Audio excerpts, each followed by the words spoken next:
उन्होंने इमरान खान ने कहा कि बैरून मुल्क IMF के दफ्तर के सामने जो एहतजाज हुआ वो दुरुस्त था, ताहम इसमें फौज मुखालिफ नाराबाजी का इल्म नहीं।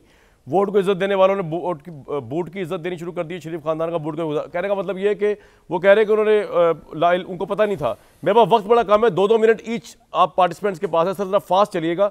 लग ऐसे रहा है कि या तो आपके पास अगर हकायक है तो आप साबित करें, अदरवाइज लग रहा है कि पोलिटिकली आप इस पार्टी के साथ पॉइंट स्कोर करने के लिए एक बहुत भयानक प्रोपेगेंडा कर रही है हुकूमत फिर दूसरी पार्टी के ऊपर। कामरान साहब देखिए, असल बात है कि आपके सामने तमाम चीज़ें तो रखी दी हैं। अगर आप चाहेंगे तो एक दो और चीज़ें भी मैं पेश कर दूंगा, मगर असल मामला ये नहीं है जी। असल मामला ये है कि इस मुल्क को अब मरहम की ज़रूरत है। और मैं समझता हूँ कि ये जो हमारी आपस की गुफ्तगू है ये शायद उस डायरेक्शन में हमें लेकर नहीं जा रही। यानी कब होगा ऐसा कि हम ये एक दूसरे के ऊपर ये गुफ्तगू से मावरा थोड़ा ये सोचना शुरू करेंगे कि ये गरीब आदमी के दुख दर्द का मुदावा किस तरीके से होगा।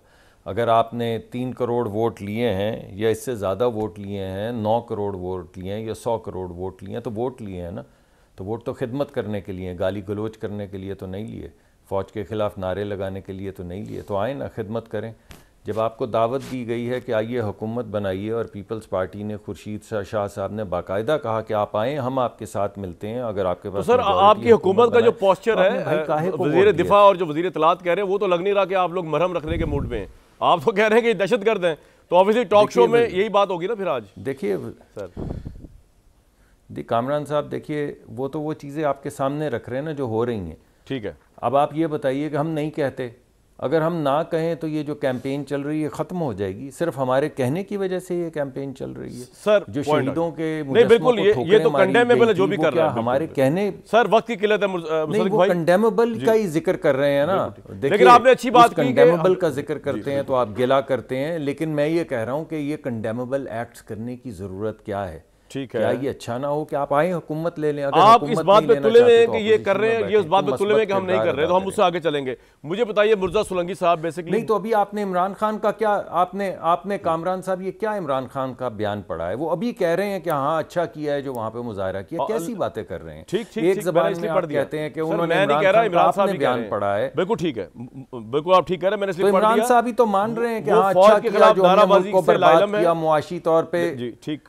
चले फौज की 1 सेकंड को, फौज की नाराबाजी को 1 सेकंड के लिए रोक भी दें, तो मुल्क के खिलाफ जो नाराबाजी कर रहे हैं कि मुल्क को बर्बाद कर दो, मुल्क को मुआशी तौर पे बैंकरप्ट कर दो, वो क्या है? बिल्कुल ठीक।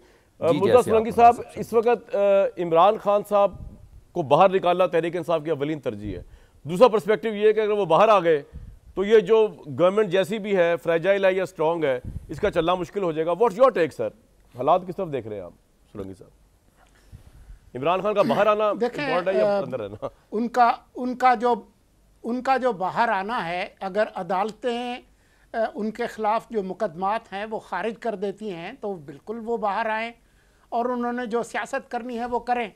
PTI को भी सियासत करने की इजाज़त है, लेकिन उनसे पूछना चाहिए कि पहले 14 अगस्त को आपने यौम आज़ादी पर इस्लामाबाद पर यलगार की थी, अब यौम जमहूरियत 23 मार्च को आप इस्लामाबाद में एक कोई जलसा कर रहे हैं, तो आखिर आपको और कोई दिन नहीं मिलता? और अगर सियासी सरगर्मी करनी है तो उनको बिल्कुल इजाज़त होनी चाहिए, लेकिन अवाम को तकलीफ में डाल के उनकी ज़िंदगी को तबाह और बर्बाद करके पॉइंट आ गया आपका मेरे पास। इस पार्ट में टाइम कम है, बड़ा आपने मुफस्सल बात कर दी। जी अवैस साहब, आपको तो सवाल करने की जरूरत ही नहीं सर, आप तो एक्सप्लेनेशन देने के मूड में ही इस वक्त है मोड में। जी फरमाइए, 23 मार्च को क्यों कर रहे हैं जलसा? जवाब दें सोलंकी साहब को।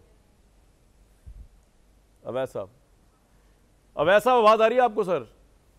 जी अवैस साहब जवाब आ रही है। सर 23 मार्च को जमहूरियत पे हमला तो नहीं करने जा रहे आप जलसा करते हुए? एक सवाल उठाया सोलंकी साहब ने। नहीं, 23 मार्च को मुझे तो इतना पता है कि मेरी बर्थडे है। ओ sir happy birthday in advance sir.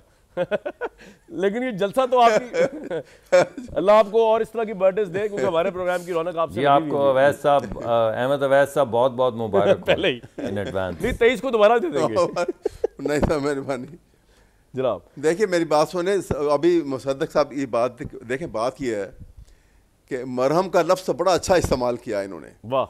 लेकिन मरहम के साथ साथ जो है ना, ये बातें जो दूसरी हो रही हैं ना, देखें जो लोग ये बात कर रहे हैं, जो आपने कहा कि सोशल मीडिया में कर रहे हैं, इसका तरीका ये होता है कि गवर्नमेंट के पास बड़े ज़राए होते हैं, एजेंसियां हैं आपके पास, आपका हाथ पड़ सकता है उनके ऊपर।